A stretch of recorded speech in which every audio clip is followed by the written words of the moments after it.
Have you seen the Pope's tweets? Oh my God, the Pope is going off. This is the real Pope. We're talking about like the actual Pope here. He said the Saints, the hashtag Saints. Yes, with the logo. And the logo, the NFL logo comes up because the NFL has a deal with Twitter where anytime you hashtag Saints, the logo comes up. So it says the Saints are precious pearls and are always living and relevant because they provide a fascinating commentary on the gospel. And they just it's just a couple of days later, he said, we cannot become hashtag Saints with a frown. We must have joyful hearts and remain open to hope. And you know what? That is just truly how we have to usher in what we're going to talk about here on Fix Your Franchise. By the way, the Pope account, like just 10 out of 10. You'd almost think it's a fake account. His header photo actually fascinates me and why you can confuse this account as a parody account. It's a lot of people of younger age in an audience excited to see him. And it's only the back of his head, but his hand is on his ear like Hollywood Hulk Hogan.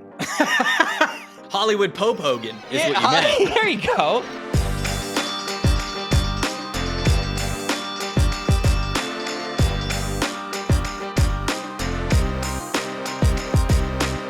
Welcome to the opening bell of the NFL Stock Exchange podcast. I'm Trevor Sikkema. That is Connor Rogers joining you guys for another Fix Your Franchise episode of the program. Today is a very exciting one. It's a highly anticipated, highly requested episode. Mainly, I think you guys just want to watch us sweat live on cam as we try to fix the New Orleans Saints salary cap amongst many other things here. But yes, we are fixing the New Orleans Saints here. Connor, how you doing, my friend? I'm good now. We'll see how it goes in about 25 minutes when we do math on the podcast and actual number crunching. And I haven't had this kind of, math or school anxiety since I took a higher level calc course in college because it was required. Boy, that was fun. This is going to be something, man. There's no way around it. Like, this is a true down to the studs rebuild. Yes. This is the real deal. I mean, we had fun with the Jets one, and we did the two avenues, one with Rodgers staying, one with him going. With the Giants, there were some core pieces in place, and there's the combo that, like, hey, maybe Brian Daboll and Joe Shane don't go anywhere. With the Raiders, we actually really liked that roster. By the time we were done with the Fix Your Franchise, we're like, you know what? We could turn this thing around a little quicker. With this one, this team has been needing to do this for a long, long time. To now, where it's at the point where there's no choice. So this is truly from the ground up here. It is long overdue to fix this franchise and get to this point in time. So I think a lot of people have been talking about the Saints. Like, there were some people last year who were like, please fix the Saints. And it was sort of a situation where they almost made the playoffs, really kind of ran out of time with this team. But now is the time, because now we really do get to break this one down. And then especially after the Marshawn Lattimore trade, we got some extra draft picks as well. So if you're new to Fix Your Franchise here, the way that we do it is we'll go through everything. We'll tell you how we got here with the New Orleans Saints, which is a fascinating story to really dig into and give you full context for. We'll talk about the coaching situation. We'll give some guys that we would love to see under the headset for them moving forward as their new head coach now that Dennis Allen is out and truly the Sean Payton era has moved on in New Orleans, outside of like Mickey Loomis, who's still the general manager. But from the coaching staff's perspective, it is now fully gone from the Breeze and Payton era. We will fix this salary cap. I promise you, we have a plan for it. I have the numbers. They are going to get cap compliant, and we are going to tell you exactly how they're going to be able to do that. It's unreal. And I've seen it. Normally, it's more math than I've done in years to get to this point. And then I'll say, Connor, we normally do a 3-round mock draft, but because the Saints added a couple extra picks, an extra 3rd rounder and an extra 4th rounder, we love you guys so much. We're going to give you a 4-round mock draft here for the New Orleans Saints because it means a lot. They got to get some rookies in here. Before we dig into all of it, though, I believe we had a birthday this week. Oh, boy. I believe we had a birthday this week, and it was not mine. Connor? Wasn't mine. Happy belated birthday, my friend. Thanks, man. I appreciate that. Need everybody who is watching the show right now to pause the show. Oh, man. Go to the comments and wish your favorite co-host a happy birthday. I heard Gracie in the background who also wanted to get out as well. So do anything special? No, it's like in the middle of a work week. Did you get to do anything special? Did you get away for a little bit? What'd you do? A little bit. We went out to dinner. It was a weird birthday, right? Number one, it's the day after election day, so everybody's just burnt out. No matter what. Everybody's just tired. The commercials, the text. Some people waiting hours to vote. Like, everyone's just not in the mood, which is why I didn't walk in anywhere. I didn't tell anyone at my job. I didn't tell anyone. The only person that really, really knew or remembered besides my parents was my wife. And I went out to dinner. The restaurant did beer flights, which usually, obviously, brewers do that. But a restaurant to do beer flights was just an absolute beauty. Really, really made my birthday. But that was it. It was low key. It's one of those birthdays, man, where it's not a big one, like in terms of like nothing changes. It's smack in the middle of the week. There's a lot going on. It's a busy time of year for work, but it was great. So I really appreciate that. And I try to stay out of everyone's way, as I often do.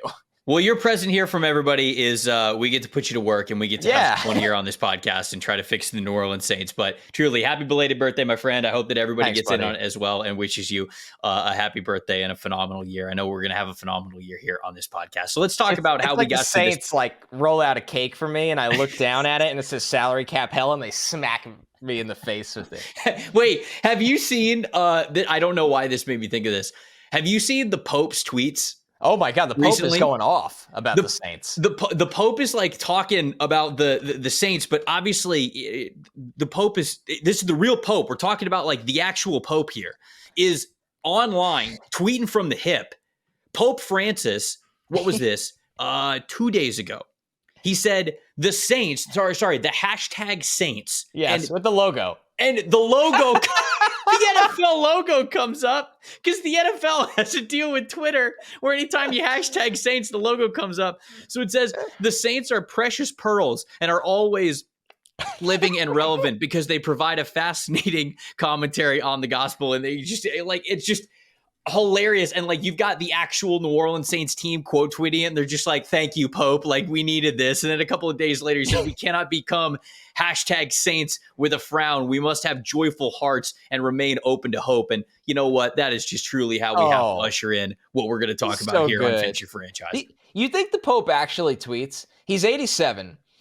Most people that are this famous, I mean, he's 18.4 million followers. By the way, the Pope account, like just 10 out of 10.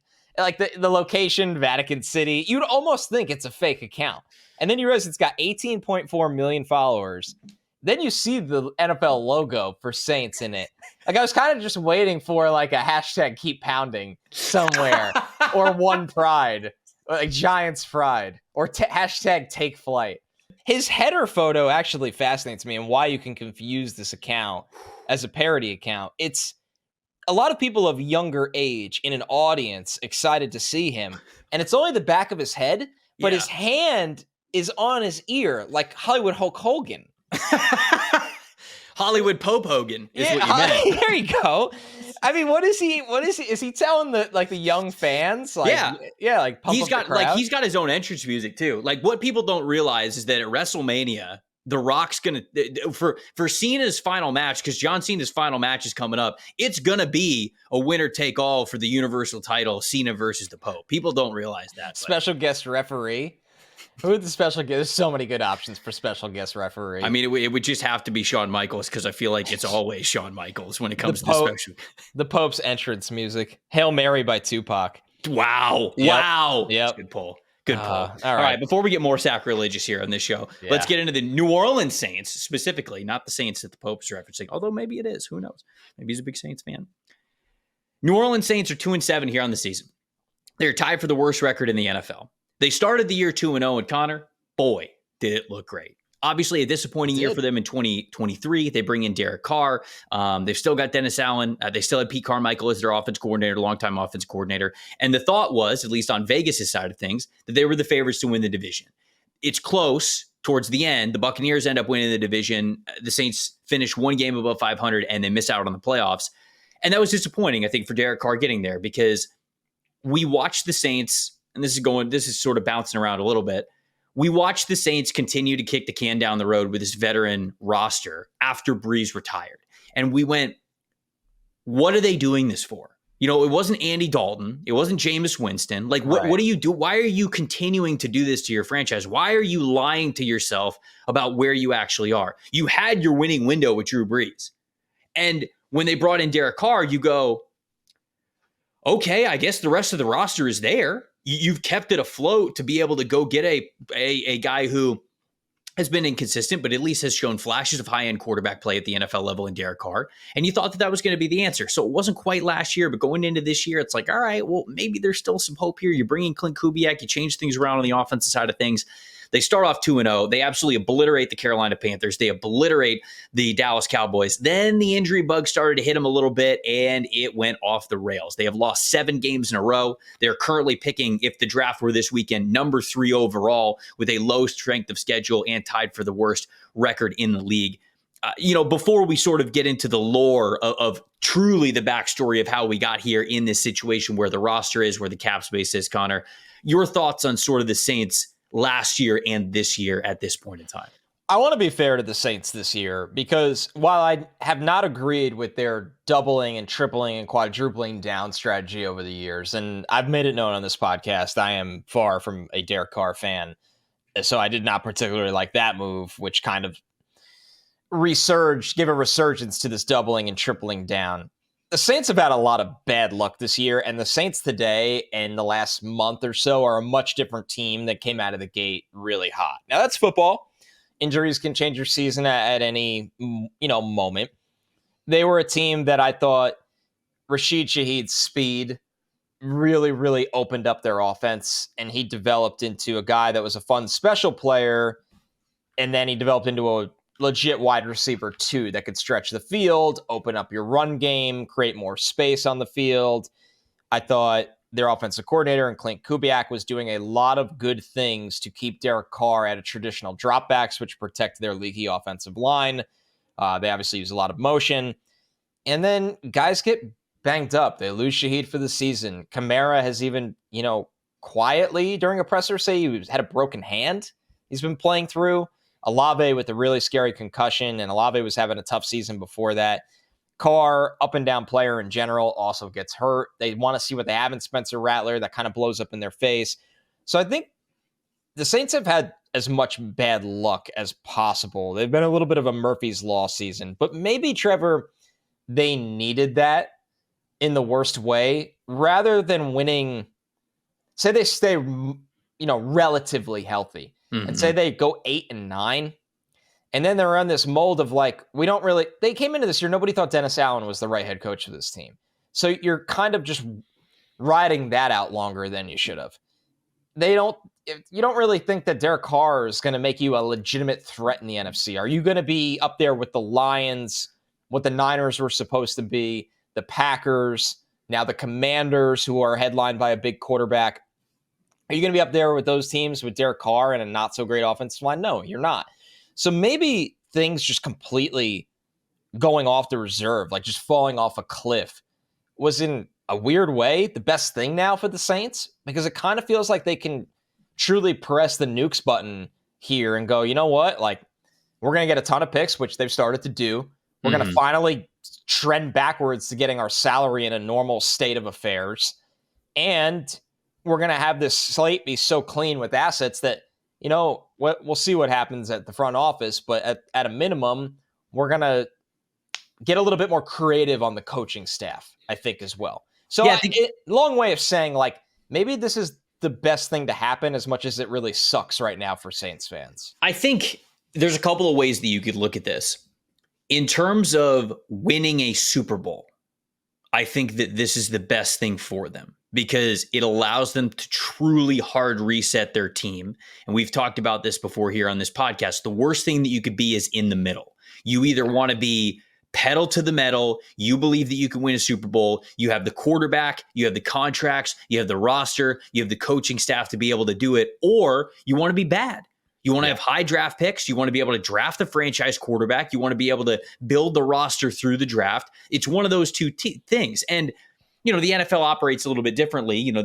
It's easier to say that on this side of things, but the NFL, it's billions of dollars of operations. And so you're obviously trying to win as many games as possible. These guys want to stay employed. They don't want to get fired.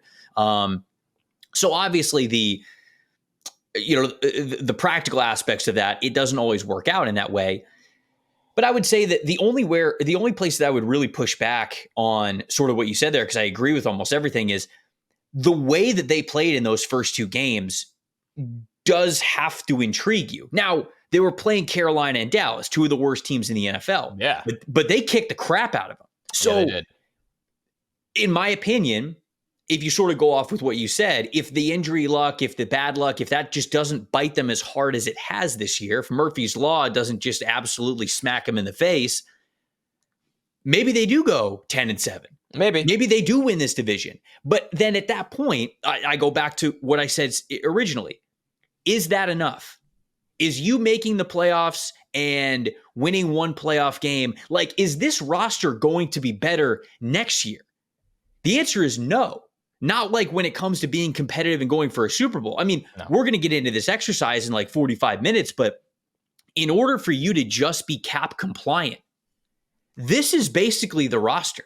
Like, this is you do not really have flexibility, and you would truly have to nail it in the draft to be a much different roster with a much better chance at a Super Bowl the following year. So ultimately, if your goal is to make the playoffs, I could have told you that was possible with this team, given how they came out of the gate. But to win a Super Bowl, no.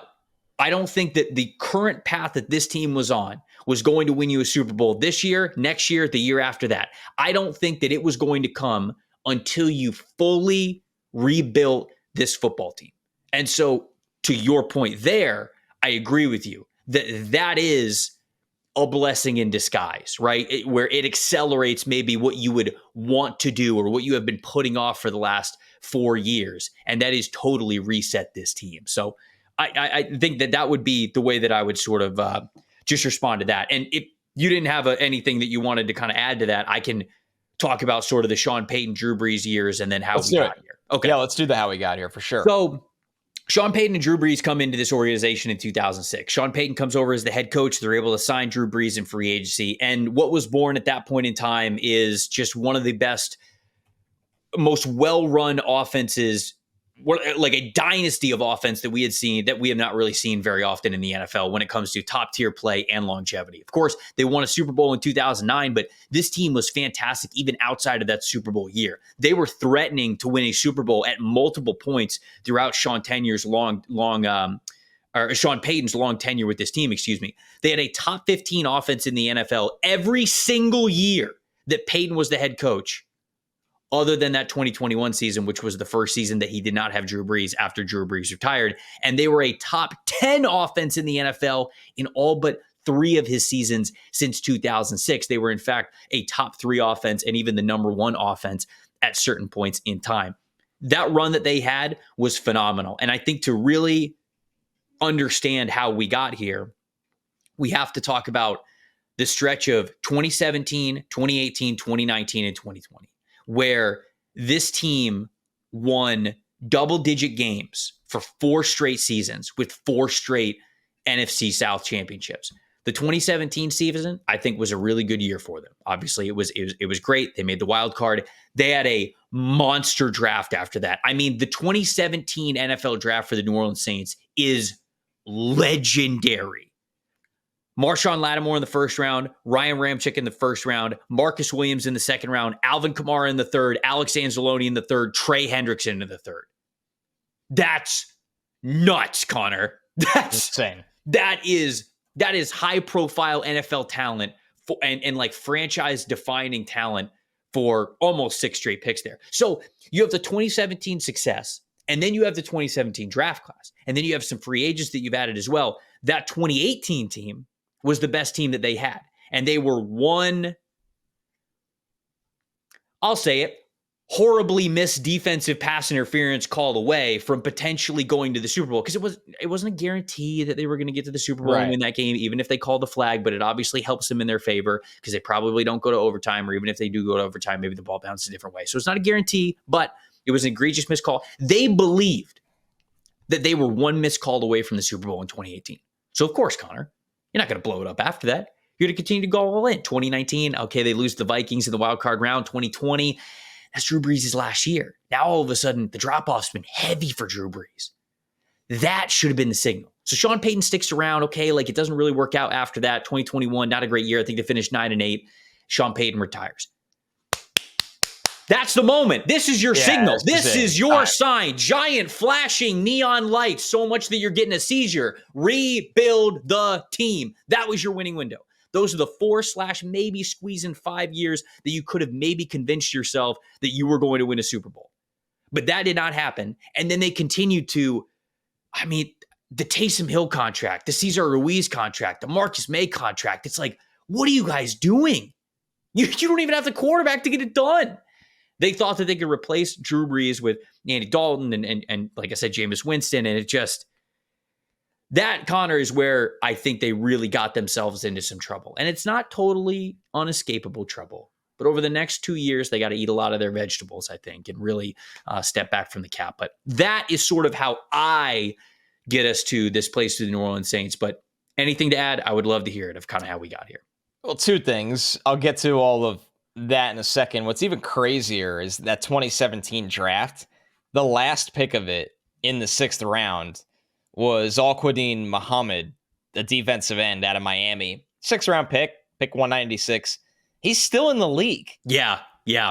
Like, even I should have shouted him out. That's a good shout out by you. I mean, just the fact that their throwaway 6th round pick has had a very long NFL career. I mean, when you've played in the NFL for near 8 years, that's wildly impressive. So it just goes to show you, like, they could have thrown any dart at the board in that draft and they were going to hit on players. You nailed it, though. I mean, the Saints fell into the trap, and I don't entirely blame them for this, but I think they looked at their situation and went, we're an organization maybe like the Steelers, like Baltimore. I think New England might be learning the hard way a little bit about this right now, that the household names have moved on. Like Drew Brees retired, Sean Payton has retired, and everybody knew he was coming back. But Sean Payton leaving also was kind of a signal. Sean Payton knew they had kind of wrung that rag out. Right. Completely dry. That was a big tell. But they looked around at it and said, no, like, we're going to keep a lot of his staff and keep some of the nucleus of this team and find different ways to just keep trying. I think part of it was they looked at the NFC and said, we don't think the NFC is overly strong, so why should we back down? It's fair. Which is very fair. It wasn't. But on the flip side, it just goes to show you in the NFL, when you, and this is why I bring the Patriots into this a little bit, it's different, but it's not. When you don't have that legendary quarterback, everything becomes so much harder because they set the tone of who you are as a franchise. And the Patriots kept things going with Bill after Tom left, and it honestly just cost them more time. Like, Bill made a lot of bad choices as a roster manager, and they went nowhere with the options they tried after Tom.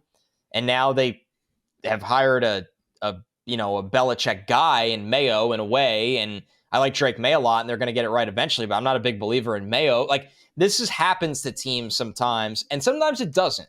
The Steelers with Tomlin. The Ravens have done this over many different years. But to be fair, the Steelers had Big Ben. The Ravens transitioned from Super Bowl winner Joe Flacco to multi-time MVP Lamar Jackson. Yep. So the Saints didn't look at it that way. And to be fair, maybe the Saints didn't feel like they didn't have the avenue to go get that level of quarterback prospect. So they went with guys viewed as mid-tier options. But I think they've finally come full circle where those days are over. Yeah, I think it was a perfect storm of a lot of stuff of maybe why they continue to kick that can down the road. But like I said, you've got the Ruiz extension, the Taysom Hill extension, the Marcus May extension. I mean, these are moves where it's like, man, those were players that you probably should have said to yourself, let's see what our team is like without these guys. Yeah. And they didn't. And again, Dennis Allen getting his chance as a head coach after being a long-time assistant to Sean Payton. I mean, it's not like Dennis Allen is going to sit here and say, like, yeah, cut all my good players. Right. Pete Carmichael, obviously the same way. So it's so much easier on this side of things. And I want to make sure that we're transparent about that, to say, well, why didn't you just tank? There's jobs on the line. There's livelihoods on the line. There's future resumes and all this kinds of stuff. But even with all of that said, one of the most important aspects of running a franchise is self-scouting. You've got to be able to look in the mirror. you have to understand where you are in a winning window. And like I said, the healthiest organizations, in my opinion, aren't the ones that are selling out to be just a little bit better than 500 every single year. It's the ones that very clearly understand when they have a winning window in front of them and when they don't. And again, billions of dollars, hundreds of millions of dollars from the owners. Nobody likes to spend hundreds of millions of dollars and just goes, yep, we're bad. I understand it. I've never done it personally myself. If anybody would like to, endorse me or sponsor me, we can figure out how I feel after I spend $100 million and I'm tanking a franchise. But that is sort of what you need to do. And it didn't feel like the Saints were willing to do that until this point in time. Let's get into a little bit of I think the draft is probably because, well, we'll do head coaches next. Let's get into head coaches. Before we get to that, though, best part about football season, guys, it's always checking out the post-game stats. New Orleans Saints, they had a crap ton of post-game stats when they were going through that run in 2017 to 2020 when Breeze was still there. Which wideout scored more than 2 touchdowns? Probably Michael Thomas. Which quarterback threw for more than 350 yards? Probably Drew Brees every single week. If you think that you know what's going to happen before kickoff, you got to play Pick Six by DraftKings, an official daily fantasy partner of the NFL. Download the DraftKings Pick Six app now. Select between 2 to 6 players and choose if they will have more or less than a single stat. It is that simple. For all the first-time Pick Six players, you check this out. New customers play $5 on your first Pick Six set. You get 50 in Pick Six credits right there. Doesn't have to be the New Orleans Saints, obviously. It can be anybody. You could look at a team and you can say, all right, Vegas is way overrating them, or this line is way too low, this line is way too high. Just check it out every single week throughout the league, and I guarantee you'll be able to find a couple that really intrigue you, that you think you know what's going to happen here. If you do, download the DraftKings Pick Six app now. Use the promo code PFF. That's promo code PFF for new customers to play $5 on your first Pick Six set, and you get 50 in Pick Six credits. Only on DraftKings Pick Six. The crown is yours. If you've got a gambling problem, call 1-800-GAMBLER. Help is available for problems with gambling. Call 888-789-7777 or visit ccpg.org in Connecticut. Must be 18 plus. Age and eligibility varies by jurisdiction. Pick Six is not available everywhere, including New York and Ontario. Void where prohibited. 1 per new customer. Non-withdrawable Pick Six credits expire in 6 months. Limited time offer. See terms at picksix.draftkings.com/promos. So for head coach, you and I were chatting a little bit before the show began. We weren't doing the show before the show, promise. We certainly weren't planning the show before the show. Could never do that. But it is interesting here with this coaching staff because Dennis Allen's now out. Pete Carmichael was the offensive coordinator of this team from 2009 to 2023. I mean, long-time offensive coordinator. So Clint Kubiak comes in this year to sort of shake things up, and it looked really good through those first 2 games. But now it's like, all right, well, how much are we taking away from that, really? Dennis Allen's gone. The Rizzler himself, Darren Rizzi, the special teams coordinator for this team, is now the interim head coach. I mean, what do we think for? I don't think the Rizzler is going to get the head coaching candidacy, even though he could go in there and work his magic in the interview. Who knows? But he wants to hold down the fort. I agree.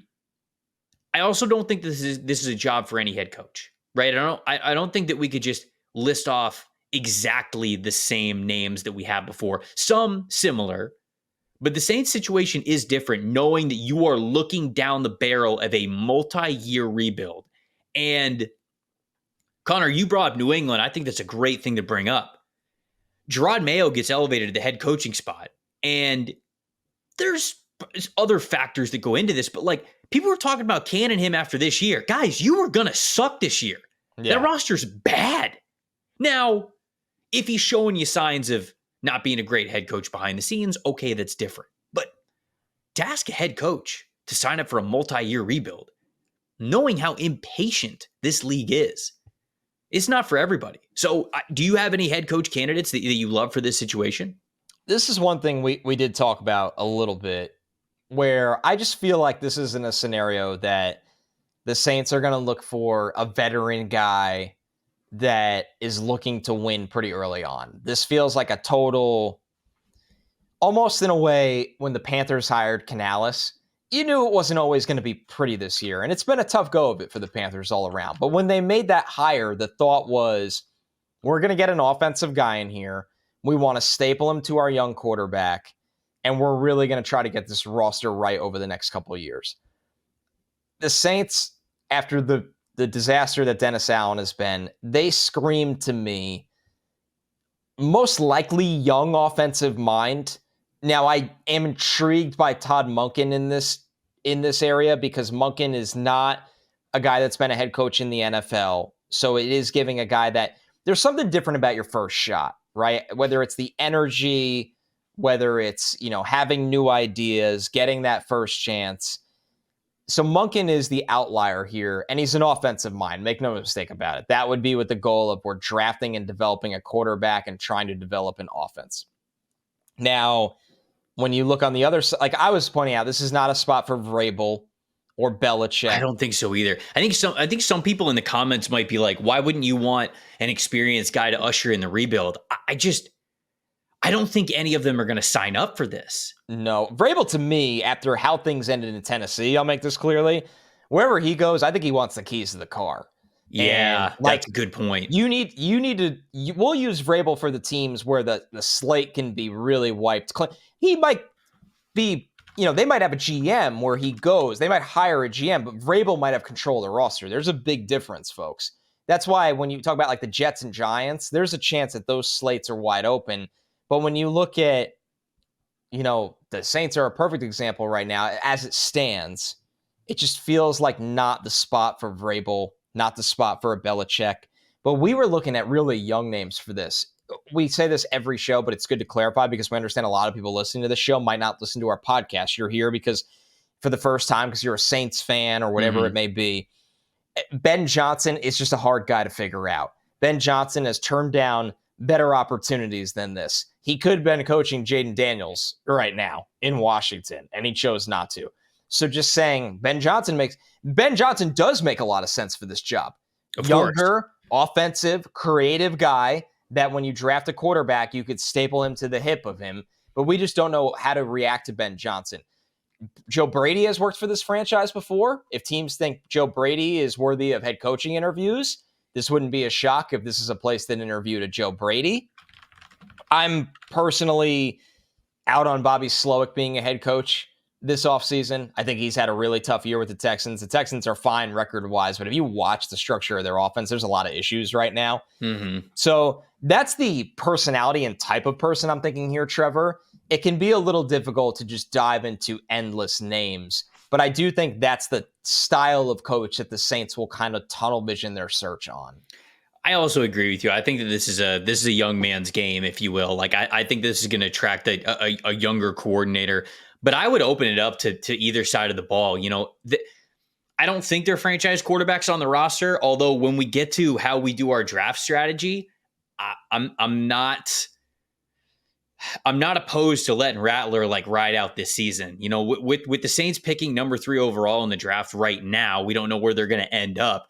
I don't think it's a guarantee that this team takes a quarterback. I think that we're going to get it. We'll get into the Derek Carr conversation because there's a lot of layers there, and we'll give you a plan on kind of what we think and how we might handle this situation. But I don't think it necessarily has to be an offensive guy. I think everybody in the NFL loves to get that next great offensive play caller or just offensive mind.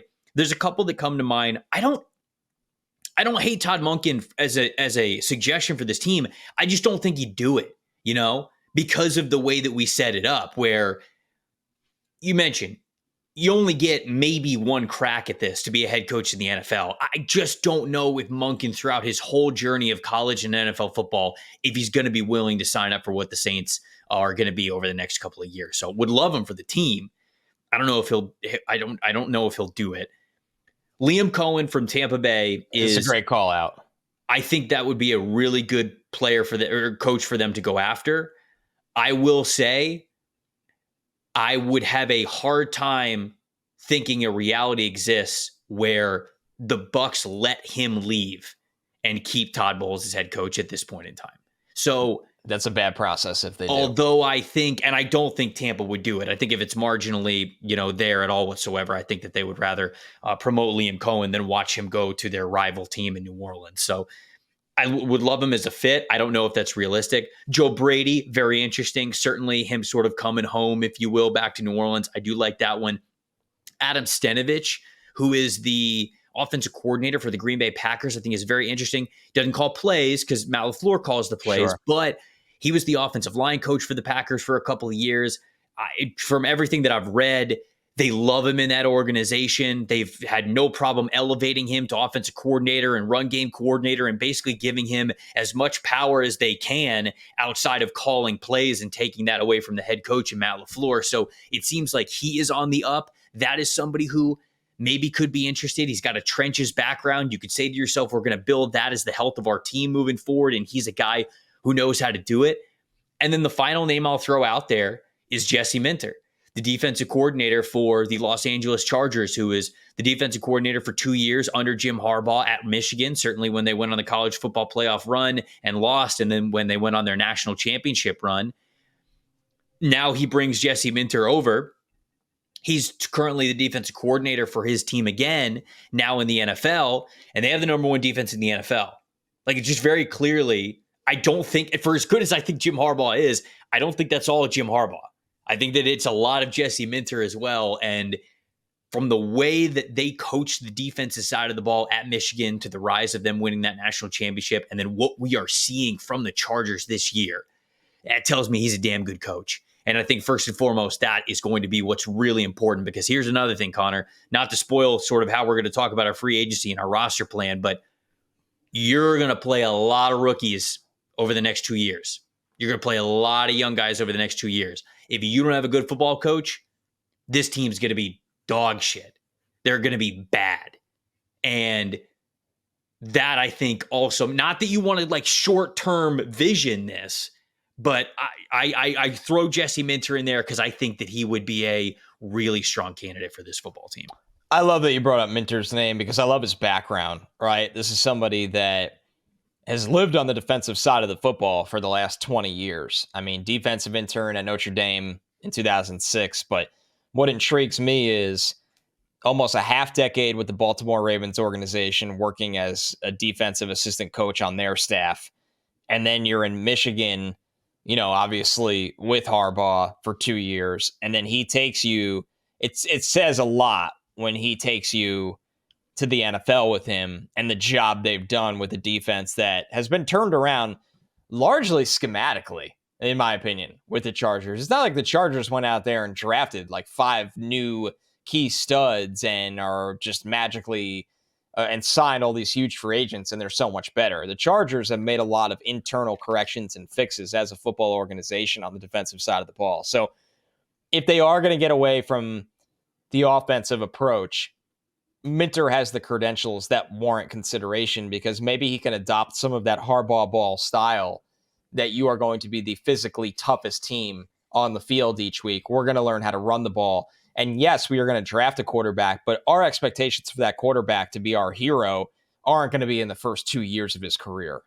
So it kind of sounds like if you had a choice, Monken would be your guy? Yes. Okay. I like Monken for this job a lot. I think Monken's energy would be phenomenal for this team. I believe in him developing their next quarterback, especially if that quarterback is just dropped into an offense with Chris Olave, get healthy soon, and Rashid Shaheed, get healthy soon. Yeah. Okay. So you'll go with Monken. Obviously, I'm not in the room interviewing, so a lot of things go into this, but I would go with Jesse Minter. Because I don't think I love that. Don't think Liam Cohen's going to be an option. So I feel like there have been times when we've done fix your franchises where we haven't like made decisions every time we've gone through these little things. So you're going with Monken. I'll go with Jesse Minter. Those are our 2 submissions that were given there. What I do want to give someone a shout out, and okay. his name will come up on many future fix your franchises, and he at least deserves a shout out here because he coached for this organization for half a decade. Aaron Glenn is going to be an interesting guy this offseason. Sure.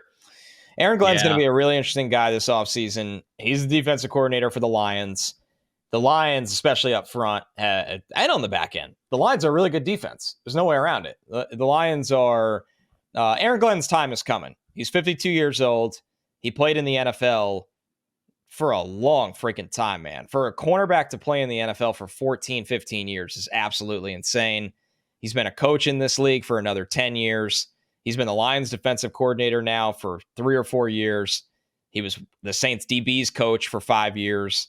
Like, Aaron Glenn deserves a shout out here for a guy that they should at least interview and see not only what you've learned being on Dan Campbell's staff, but like how he's grown as a coach over time, because He's was an impressive NFL player that his NFL coaching career is starting to try to match that now. Yeah.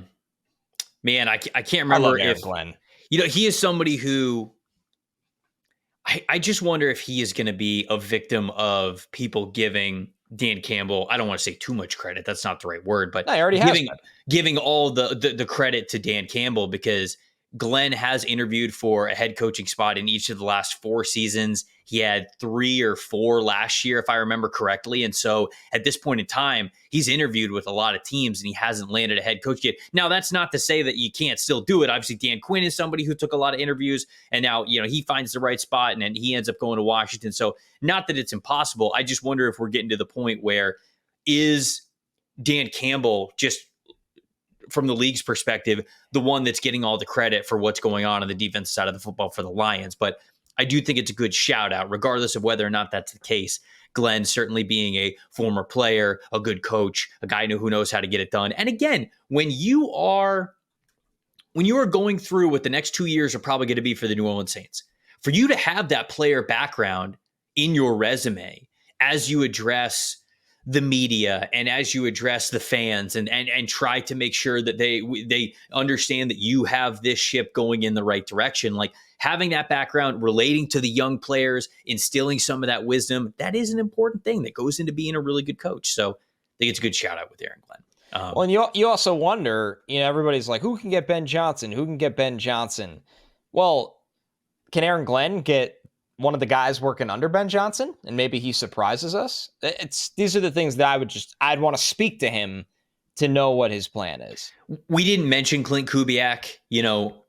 2 games in, Kubiak looked like he was the next hotshot coordinator to get a head coaching job. And obviously, I think that he will be considered at this position. And so we'd be remiss if we moved on without mentioning Kubiak.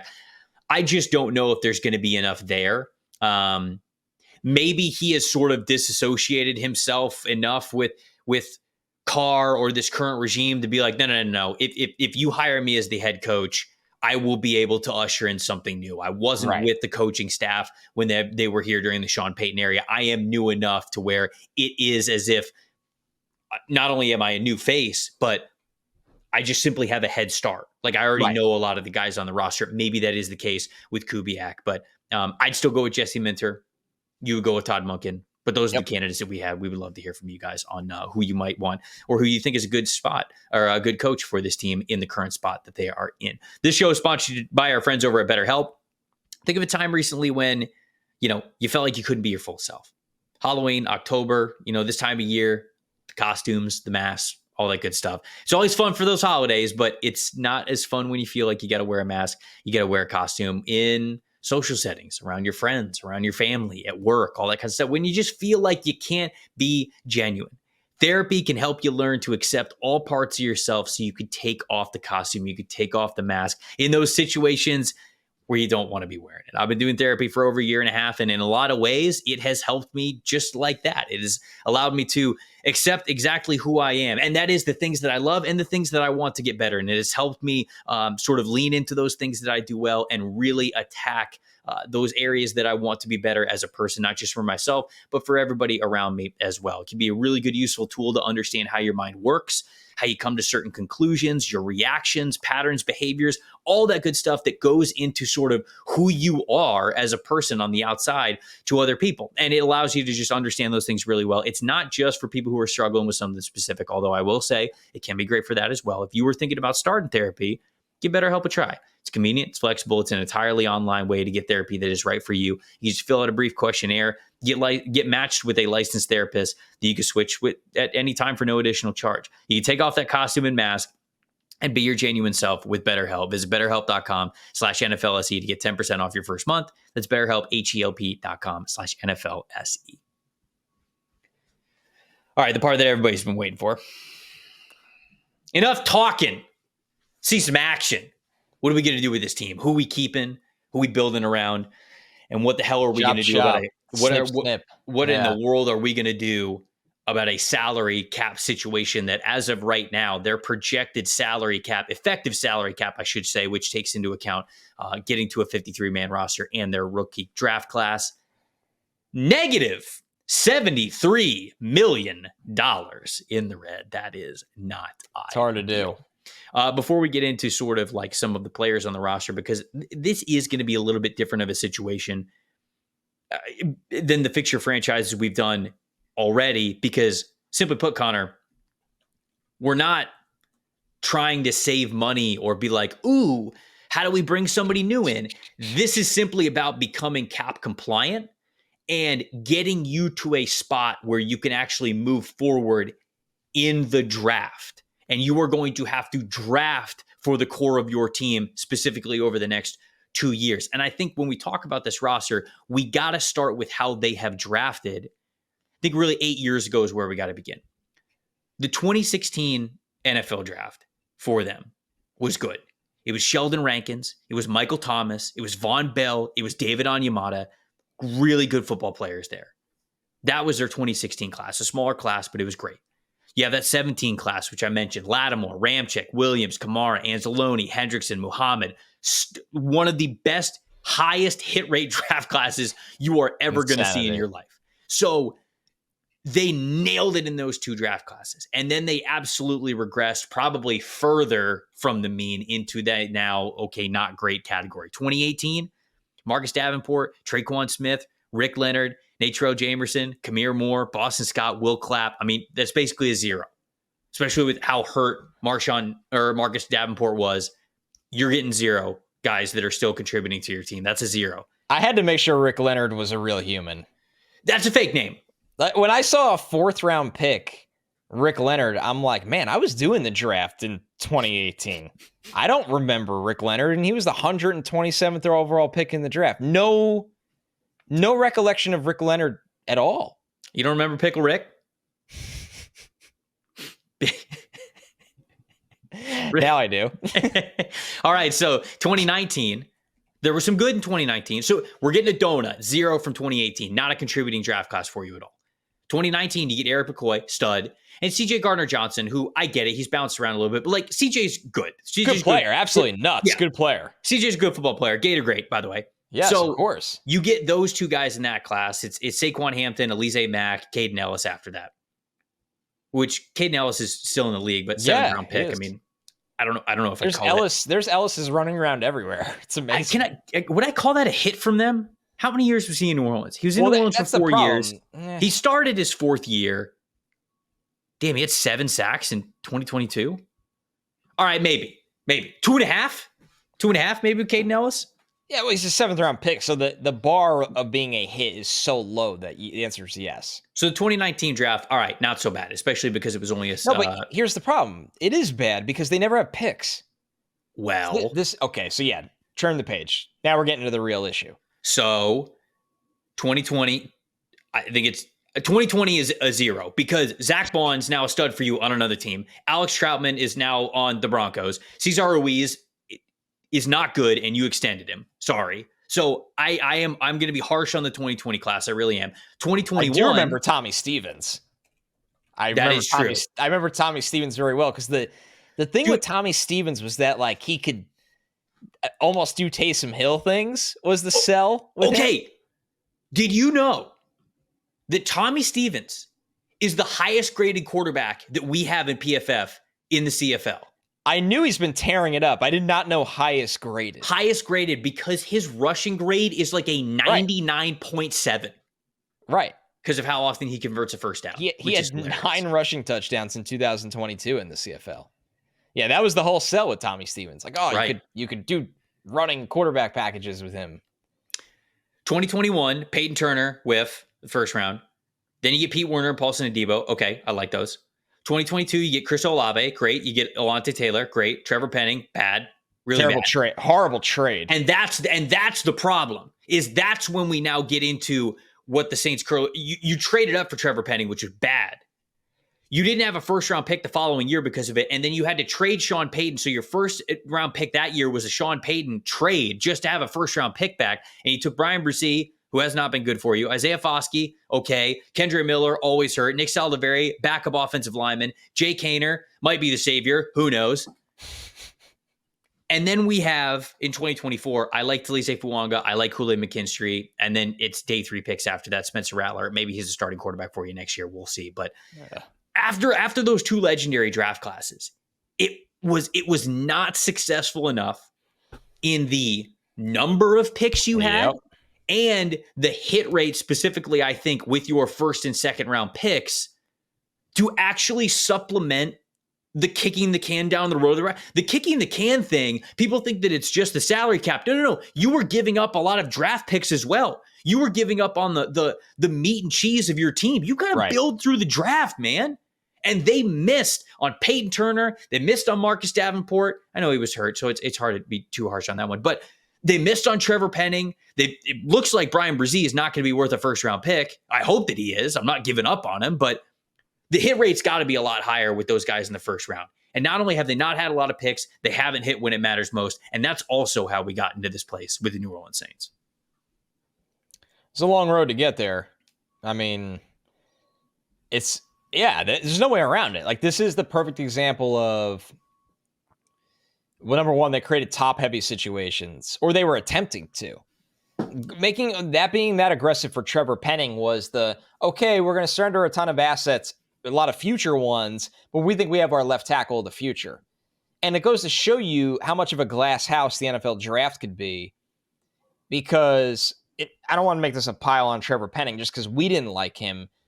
And there's been plenty of players that we didn't like that do work out at the NFL. Obviously, the Saints really liked him, and we're probably like, well, we're going to do this because we think this guy's a franchise left tackle. And then when you get kind of punched in the mouth by the volatility of the NFL draft of a player not working out in the short term or long term, you're like, oh my God, we lost all these draft assets and we missed on the player. And now we don't know how we're going to get out of this. So, and that's a microcosm of the entire thing, in my opinion. Well, I can tell you how we're going to get out of it. I mean, good Lord, playing accountant in the worst way. So I'm obviously not smart enough to be able to get the Saints out of this situation. You know, I'm not. So I had to, no, that's not true. You're wiser, had a birthday. You're a year older. You've got it all right there. That's true. We had to phone a friend.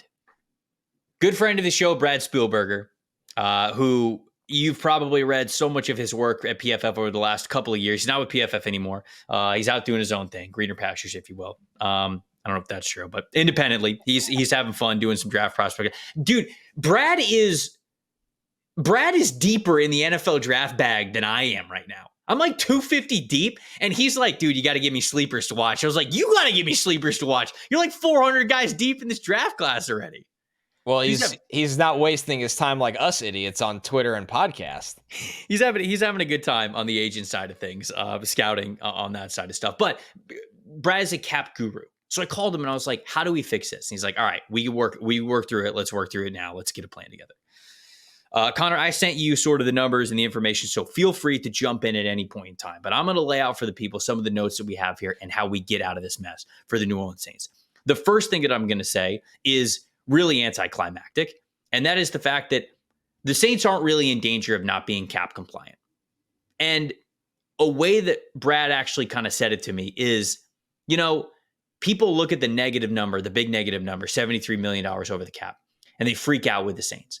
He's like, in reality, teams like the Eagles, they're kind of in the same spot. They're basically in the same spot as the Saints. The difference is the Eagles, when they extend players, when they sign them to new contracts, they basically prorate restructures that they would do with them in the future. So the number doesn't look nearly as bad now because they've already essentially restructured and prorated signing bonuses, and they've really been able to stretch it out once that extension hits. The Saints, the only difference with the Saints is the Saints just sign regular contracts with these players. And then when the time comes, basically after every single season, they simply convert part of their salary into a signing bonus, which then they can spread out over the life of the contract. You can go up to 5 years out. So in reality, the Saints aren't this like hellish team, but they still got to get out of it. There is still things that they have to do, and we'll tell you how they do it, because the first thing that Brad told me is you can't just cut players. He's like, cutting players doesn't even help this team enough. You sort of have to get creative with it. The first thing that they're going to have to do is they're going to designate Cam Jordan, or what we think is going to happen. This is our plan of how you could do it. They're going to designate Cam Jordan and Ryan Ramczyk as post-June 1 retirements. Now, you're allowed to do that with 2 players. You can't designate post-June 1 cuts beyond 2. So it's not like you can look at, because, and people might be like, okay, well, what's the significance of that? When you get to June 1, it's a specific date in the summer where after June 1st, moves that you make, either restructuring or cutting or trading, you can spread out some of the dead cap hit that you have for those moves up to 2 years out once you get past June 1. If you do it before June 1st, you can't accelerate it like that. You can't spread it out up to 2 years. You've got to take all of that accelerated dead cap right off the bat, and that'll go right against your salary cap. So when you designate Cam Jordan and Ryan Ramczyk as post-June 1 players, you save 11 mil right off the bat with Cam Jordan, and you save 18 mil with Ryan Ramczyk, who we assume that Ryan Ramczyk's probably going to retire. So you can sort of wait for that, because remember, they did the same thing with Drew Brees. Drew Brees technically retired, told the world he was retiring in January, and then they don't actually put the transaction through until June 2nd, because then they can spread out his dead money over a couple of years. So right off the bat, Connor, I think as much as it hurts, because those have been core players of your team, that's where you start. You start at negative 73 mil, but if you designate Cam Jordan, you save 11, boom, now you're down to 62. And then after that, it's Ryan Ramczyk, and that's 18. And math really quickly off the top of my head, that's 44. So you're already down from 73 to 44 with those 2 designations after June 1st. That's but I know it's going to be a tough pill. Yeah, I know it's going to be a tough pill to swallow for them, though, but I think that's where you got to start. There's no choice. This is exactly where the combo starts. It stinks. It's the end of an era, but they need to get as big a number possible chunk out of that 72? 73 number with the lowest amount of players. Because you got to field a football team here. At the end of the day, you got to find a way to field an entire football team. So yeah, those are the no-brainer strategy with those 2, icons of the franchise. So once we get there, we go from 73 down to 62, and then we go from 62 down to 44. So right now, just as those guys as post-June 1, now we're already down at 44. This is the next tricky one where I think we can sort of have a little bit of a conversation. You ever see in the NBA how they do salary dump trades? Oh, yeah. It's a lot more popular in the NBA than it is in the NFL, although the NFL, it feels like that has happened more recently. I think you got to do that with Derek Carr, right? So you're not going to be able to wait until post-June 1. It would be ideal to do that, but if a team is going to play ball with you in any way, shape, or form with Carr and his contract and any sort of compensation that you might get back for him or that you have to give to get him off your books, you've got to do it before June 1. So he is somebody who you don't have the luxury of designating him or waiting to trade him until next summer. You got to make the move really once the offseason kind of turns around, probably once you hire your head coach, and that head coach would probably be under the assumption that Derek Carr is not going to be there anymore. I wonder if you've got to say to a team, we will give you Derek Carr a 4th and a 7th, and you kick us back a 6th, and you take Derek Carr. They're paying more of the draft picks, but you completely get to get Derek Carr off of your books, and you save. That is another 11 mil if you can trade him pre-June 1st. So that would then take us from 44 down to 33 million right there. So that is something that, how do you feel about a Derek Carr salary dump trade for this team? Do you think it's realistic? Do you think that's sort of like a price tag that you would go for them? Because that clears another 11 mil and it lets you move on from whatever the last 2 years has been completely. I mean, it'd be amazing, right? And it has to be under consideration when you look at this number. You look at the reality that I think, and this is what we're going to get to, and this is kind of laying the first brick down of it, might be best for this team to almost tank next year and not actively tank where they're just going to put out the worst roster on the field. Right. But we look at this as a team that maybe they don't have to draft a quarterback this year in a class that's not overly inspiring, but they can build out a good roster around when that future quarterback's going to be in town. So, like, the point is, Trevor, why twist yourself into a pretzel to get under this cap number? Keep Carr. If you have to, then you have to. And some teams might not want Derek Carr, or the cost might be high where you're like, man, we don't want to give up this kind of pick just to unload Carr. They did just get an extra third and an extra fourth for Lattimore, right? Yeah. So, but the point is, you don't want Carr leading you to mediocrity next year. Like, what if you win 8? What if you win 7 or 8 games with Carr next year? What does that do for you? Nothing. It sets you back. It sets you backwards. I agree. So yeah, unloading Carr is pretty high on the priority list for me, and I think you're in the ballpark of the estimated cost because the demand for Carr won't be that high this offseason, but he is a mediocre quarterback that some team, like for instance, like what the Steelers did with Russ and Fields last year, a team in that scenario where they feel like they just need a middle of the pack at best kind of quarterback to be competitive. Yeah. And you might get an asset back. And you might, and obviously, like, this conversation could go so many different ways because, one, we could say to ourselves, well, who's going to want Derek Carr? Well, like you just said, like, he's a quarterback capable of winning games at the NFL level. Right. Just why would you want him in this Chiefs situation, or in this Saints situation? Maybe there's another team that's a lot more complete that's sort of just, quote unquote, a quarterback away that might be interested in making this type of move. I don't know at this point in time, but maybe it's something where the Saints end up having to give a fourth for somebody to take Derek Carr because you're probably going to restructure a little bit of his deal, whoever takes him on. He's only 34 years old. He's got a little bit of an out in his contract, but his dead cap hit is pretty high, or his salary cap hit is pretty high unless you sort of work things around and extend him a little bit. Or is it something where, hey, this dude could win in the NFL, so you're going to get something back. Maybe you get a 5th round pick back for him. I really don't. I don't know what the answer is there, but I think that you've got to get Carr off the team in some way, shape, or form if you're truly going to move on. And if you're going to make these moves, then it really signals that you're going to move on. So if you move on from him, if you're able to trade him, let's just in our scenario say they are trading a 4th and a 6th along with Derek Carr to get like a 5th back or something. And somebody is taking on his contract. So they're saving 11 mil. So then they go from 44 mil over the cap. Now they're at 33 million over the cap. Now here's what they have to do. Now this is really where Brad sort of told me about, like, okay, this is how they actually make this happen. Basically, any significant veteran at all whatsoever is getting restructured.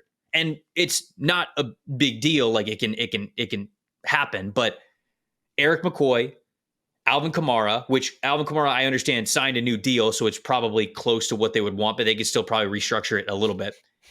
Carl Granderson, Cesar Ruiz is still going to be on the team, so Cesar Ruiz, Demario Davis, Pete Werner, and then maybe Taysom Hill and Tyrann Mathieu, although, like, with Matthew's deal, there's not a lot of money that's super flexible there. If you just do Demario Davis, Eric McCoy, Carl Granderson, Cesar Ruiz, and Pete Werner, you save 25 mil. Brad went through that himself, and he came up with that number where it was like, okay, that is 25 million of saving next year. So then at that point, we are only $8 million over the cap. If you cut Kalen Saunders, you save 2.5 mil. If you cut Farson Moreau, you save another 2.5 mil. That's 5. Now you're at 3. Now you get in a situation where basically all you need is one of Taysom Hill and Tyrann Mathieu to play a little bit of ball with you, and you just move their contracts and money, and boom, there you go. You're cap compliant by the time the new league year starts, because that's another point to remember too, folks. It's not cap compliant by week 1 of the 2025 NFL season. No. You have to get cap compliant on whatever it is, like March 4th or whatever the first day of the new league year. Yes. So, all that to say, and so that's how we did it. That's how we did it. There we go. We got there, and we are not doing free agency for the Saints. Like, no. Yes, they will fill out the roster with some minimum deals, but this is not a team that there's no reason to. We're not going out here and we're signing Chris Godwin or Budda Baker for this team. It's just stupidity.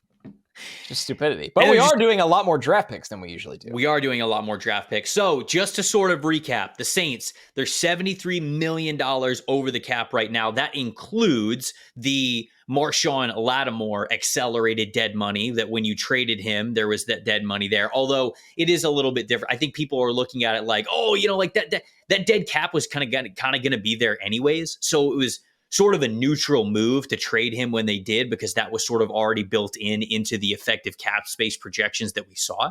So $73 million over the cap right now. You trade Derek Carr, we'll say as a salary dump type of a trade, you save 11 mil. Cam Jordan, you release post June 1 designation. That's another 11 mil. Ryan Ramczyk, probably going to retire, but you retire after June 1. So that's 18 mil that you save on the cap. You restructure basically any veteran that you possibly can here.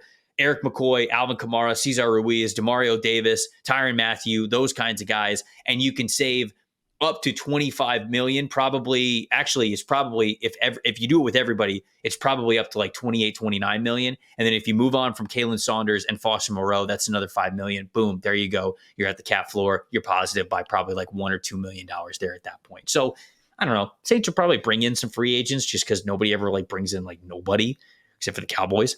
But it's futile for us to project any of that. We did the work. We got you cap compliant. And all that to say, it's basically going to be those veterans and a lot of young guys. And they just straight up gotta step up. Yeah, and there's part of that'll be fun for the Saints. A young roster. We've seen the Cardinals doing this at times over the last 2 years. You got guys out there trying to get reps. You're trying to figure out who can give you something that you weren't expecting much from. You're trying to figure out what areas do we need to keep improving when we have more assets, including not only financials, but draft picks. And that's the beauty of a full-scale rebuild. And this one is overdue, but it's good that it's finally here and it's going to be done. I think it's going to be done the right way. Finally. By the way, I was going to say, hopefully I explained this a little bit when I started my rant, but anytime anything that anybody might know, but might not know about contracts, not that I'm an expert, but when we say restructure, what you do is you convert their salary to a signing bonus, and then you can just sort of spread it out. So I just want to make sure that if the money doesn't go away. Like no, the Saints are going to be dealing with issues, not this DEFCON 1 issue that we're dealing with for the next couple of years. I just like some people think that restructures are sort of like the same thing as extensions, and it's not. You're just moving the money around. The guys just sort of get paid in signing bonus form instead of like, game check form. And it's a little bit different. You convert it in different kinds of bonuses and all that kinds of stuff. Well, the best was for a while, and I'm talking, this is a long time ago. This is on Twitter about 10 years ago. But you would see, like, understandably, people didn't understand restructures. We have a lot more cap knowledge and information thanks to people like Brad and other people that have been online explaining this. You'd see like a guy restructure and you'd see a fan quote tweet it like, "Thank you so much, CJ Mosley." It's like, man, he's nothing to do with it. He ain't doing shit for you. They basically have no choice. But I mean, they're just getting the money sometimes in more lump sum, and maybe it's throughout the offseason instead of all the game check. So they're cool with it. That's all right, great. So we're going to get to a 4-round mock draft for the New Orleans Saints. We're going to hit on some updated team needs now after what we did in free agency. But before we get there are some things the school didn't really teach you, right? Like how to handle the New Orleans Saints salary cap situation. You got to know how to plan for your financial future. That leads to all sorts of success, and that includes for your kids. Fabric. Makes it so easy for you to set up an investment account for your children that grows with them and helps them prepare for their future. Fabric by Gerber Life. It was designed by parents for parents to make it easy to plan for that financial future and manage your family's financial path. With the kids investment account from Fabric, you can start investing in your child's future today. While your kids can't invest while they are minors, a UGMA Kids investment account allows you to invest on their behalf, and it gives their investments more time to grow. It's beautiful. It's all online. Setting up an account could take you just 5 minutes. Honestly, setting up an account could take you less time than we just took to fix the New Orleans Saints here and their salary cap situation. You get started investing with as little as $1 a day, and then you can manage your child's account, monitor their investments right there from your phone. No contribution limits, multiple tax advantages, SIPC insured up to $500,000, no commission fees, just a flat, low monthly maintenance fee. That's it. Fabric, they partnered with Gerber Life, trusted by millions of families like yours for over 50 years. So join the thousands of parents who trust Fabric to protect their family. Start investing in your child today at meetfabric.com/stock exchange. That is meetfabric.com/stock exchange, MEET fabric.com/stock exchange. This is a paid promotion for the Fabric UGMA product and not for investment advisory services. Portfolios are managed by Fort Washington Investment Advisors, Incorporated. Custodial services provided by Apex Clearing Corporation. All investing is subject to risk. Terms and apply. Learn more at meetfabric.com.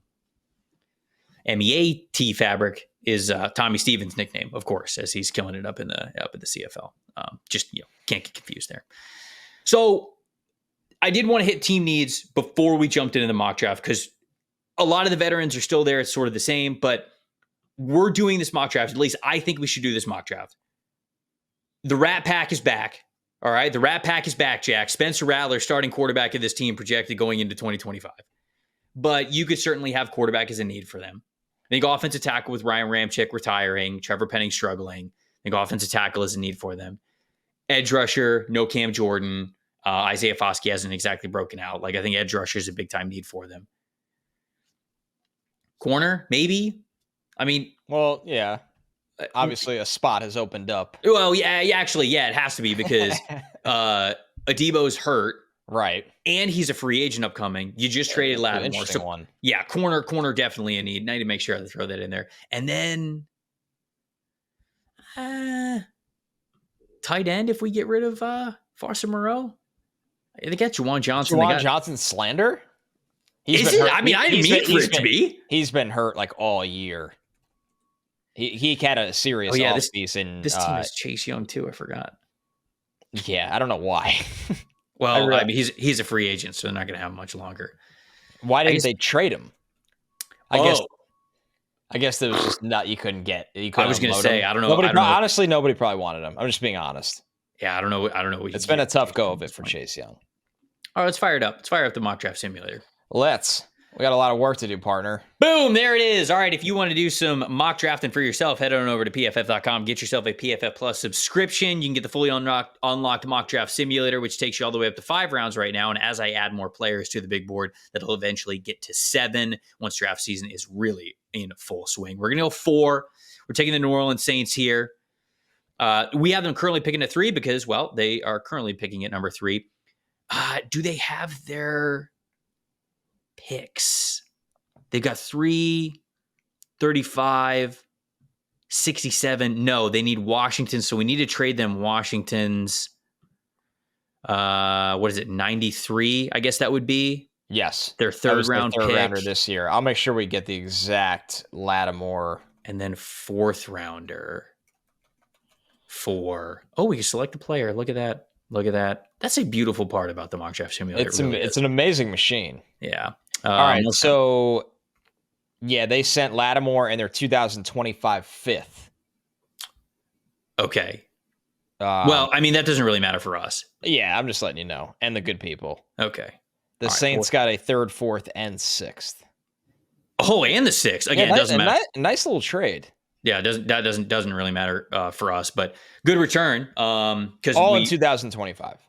Yes. Do we want to trade that 4th round pick for Derek Carr? Do we want to get that off?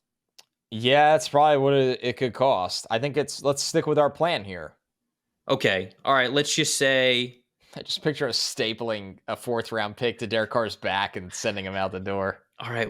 All right. Now where are we trading him to? Where's he going? Oh, God.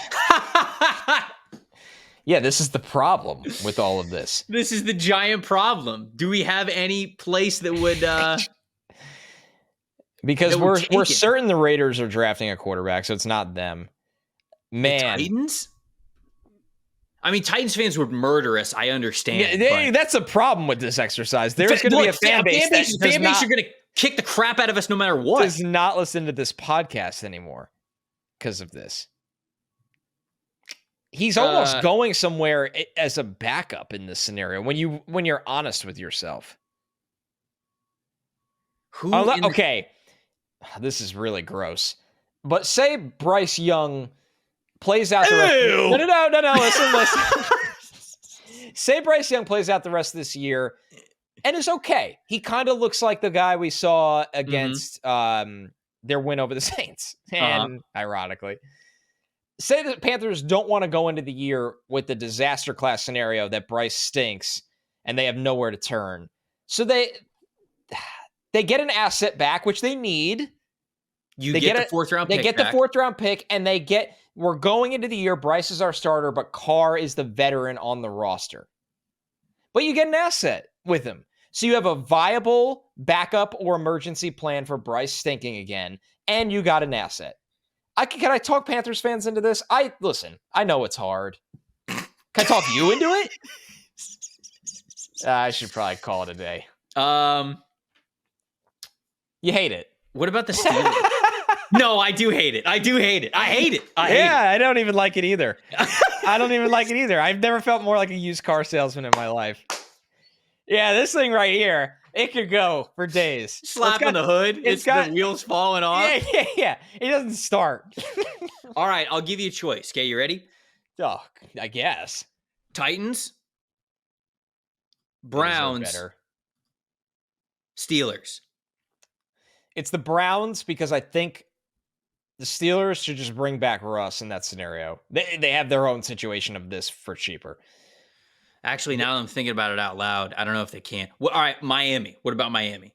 Miami, it legitimately makes sense because if Tua gets hurt again, you got to stop this Skylar Thompson, Tyler Huntley off the street like emergency hatch in a season you had huge expectations. But maybe and they get an asset. But Miami's got money problems, by the way. This is the problem I have with this. Have you looked at Miami's cap? They're not like the type of team where it's like, oh yeah, we'll take Derek Carr. Like, fuck it. Like they're I know they're going to open up a lot more space, but they are projecting next year to they're in the red by 12 million. Ooh. And they're going to do work and they're going to get out of it. But like, you're not looking to add a high price Derek Carr, I don't think, when you're in the red. All right, so the Titans? Yeah, Titans fans are going to just... Titans or Colts, right? Pick one. No, no Colts. No. No? No. No? Oh, no. All right. It's Titan because it's the asset is the selling point. If the Titans don't love this quarterback class, then you can stay competitive with Derek Carr and you can just operate this draft however you want to pick the top talent. And you get a fourth round pick back. Right, and the Titans just had a massive win over New England. Like, that was a massive draft order win. What are the Titans' salary cap at? Oh, they're sitting pretty. Oh, they have money for days. They got money. Yeah. That's what happens when you don't pay A.J. Brown. All right, we're making this happen. Whatever. Yeah. Force a trade. Derek Carr's off. He's off the team. He's off the squad. He's going to be off the squad one way or another. Titans fans, don't kill us for it. Yeah, if you hate it, we'll just pretend it never happened to you. Sure. Happened to someone else. All right, then we're firing this bad boy up. Travis Hunter goes number 1 overall to the New England Patriots. Tetairoa McMillan, wide receiver from Arizona, goes number 2 to the Jags. So it puts the Saints on the clock at number 3. With every quarterback available, which makes this pick more valuable. I would trade back. I would trade back too. Who would we realistically trade back with? The Raiders if they're obsessed with Shedeur, or the Giants if they fell in love with Shedeur or Cam. Ooh. Because that's not even that far back. No, it's not. You still get a blue chip player for this roster. You get an extra couple picks. I think the Raiders would do it because they would want to jump over Carolina. I guess depending on what Carolina's situation is. And obviously you would want to move up because the Giants already tried to trade it for a quarterback last year. And the Raiders sat on their hands last year and it totally killed them. Like they couldn't get up for any of their guys. Okay, so what's the value here? Starts with 38. Okay, so it's not an elite quarterback class, so it may be like 142. I don't think this is a blockbuster deal. No, I don't either. I even wonder if like you're getting a 142 and then like you're kicking back like a 7th or something. Yeah. That makes sense. They have a lot of 7ths, I suppose. Yeah, so it's a pick swap on the back end. Yeah. You're getting 38 as the sweetener. And All right. the pick swap's big. I mean, you're going from 253 to 142. That's a nice swap. Yeah. Okay. Yeah. All right. Forcing that. So, wait, did I just? Oh, yeah. The Raiders are on the clock now. Yeah. All right. So they trade, and they do. They go quarterback at number 3. Will Perfect. Johnson go off the board at number 4. Mason Graham goes off the board at number 5. Damn. It's okay. Okay. Still on the clock here for now. We've got some picks, baby. We got picks here for the Saints. Edge rusher, quarterback, corner. Oh God, I would have loved Will Johnson. I mean, I'm taking Kelvin Banks. And I'm not even really thinking much about this. Yeah, I'd be but down. You could talk me into Will Campbell as well. But they're both. I'm taking the best offensive lineman on the board. If you are more convicted than I am here with offensive tackle, then I think that we go with that, and then we see which edge rushers and corners we got at the top of the second round. Because now we're picking at 35 and we're picking at 38, which is amazing. Okay, so Kelvin Banks Jr. Yep, we're taking him at 6. Yeah, this line is offensive tackle from Texas, by the way. It's getting mean quick. Like him and Fuanga on the same line, you can kind of start punching people in the mouth a little bit. Okay, Cam Ward and Shadur Sanders are still here. That's obviously not going to happen in real life. Right, we can ignore that for now. So we're going to ignore those 2 guys being on the board. All right, so Princely Uman is here. Let's see edge rushers first. Which edge rushers we got available? Princely Uman is here. Shamar Stewart from Texas A&M. Landon Jackson from Arkansas. JT Tuimoloau. Kyle Kennard. Ashton Gelati, I think, is going to go higher than this, but I don't think second in a round 2 is still high. Yeah, I know we're still getting him in here, but Mike Green would be in this group from Marshall. You think second round? Oh yeah, I think Mike Green's going in the top 50. Whoa. Yeah, dude, he's such a good pass rusher. I like him better than I think almost all of the guys available right now. Whoa. Yeah. All right. Yeah, I finally in the midst of this hellish season watched tape for 5 newish guys the last 2 days. LT Overton was a guy I needed to catch up on. Yep. I think he's solid. Obviously, he's solid. I wasn't blown away. No, me neither. But I do think he's good. But my takeaway was I watched Mike Green and I was like, this is a top 50 pick. Yeah. Okay. Yeah. I'm telling you, you'll really like him. You'll really, really like him. But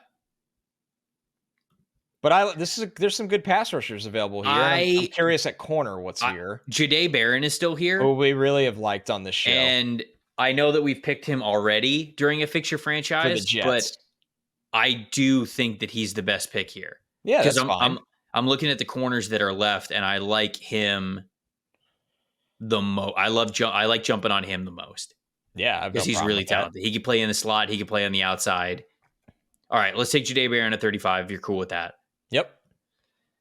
And then 38. We take still any of these edge rushers. I guess Shamar Stewart went off the board from Texas A&M. Princely's the best pure pass rusher. I think Landon Jackson's their type, but he is big edge, massive. Yeah, and he's kind of like the Cam Jordan replacement a little bit, Right. You could play him up and down the line. I'd probably take Landon Jackson. I could totally. I could agree with you on this. Or, man, I feel like they've tried to take those bigger edge rushers before, though, and Saints fans might be like, yo, we've already tried this. Give us somebody who could actually get after the passer. That would be Princely. Because Princely's got juice. That would be Princely. He gets off the ball. That's why I like Princely, Mike Green, and Kamen Rucker in that mold. They aren't all the biggest guys in the world, but they get off the ball and they can rush on an island. All right, I'll take Princely here. We would consider Mike Green from Marshall here as well, but we'll take Princely. So we've got Kelvin Banks Jr., we've got Jahdae Barron, and we have Princely Uman, the edge rusher from Ole Miss, just to make sure audio only people are following along as well. Round 3, we have 2 round. 3 picks, do we? Right? 93 as well? Yeah, We yeah, that's a should, third yes. round pick. Yeah, yeah. So we got 2 third rounders. Now, man, we hit the staples, right? Yep. We hit the staple picks. Lucas Patrick is a free agent, although they do have Nick Saldiveri, so maybe they're cool with that. Cesar Ruiz isn't going anywhere. McCoy's not going anywhere. We're restructuring those contracts. Oh, what about tight end? Because you mentioned that Juwan Johnson's hurt. Ah, man, Tyler Warren's here.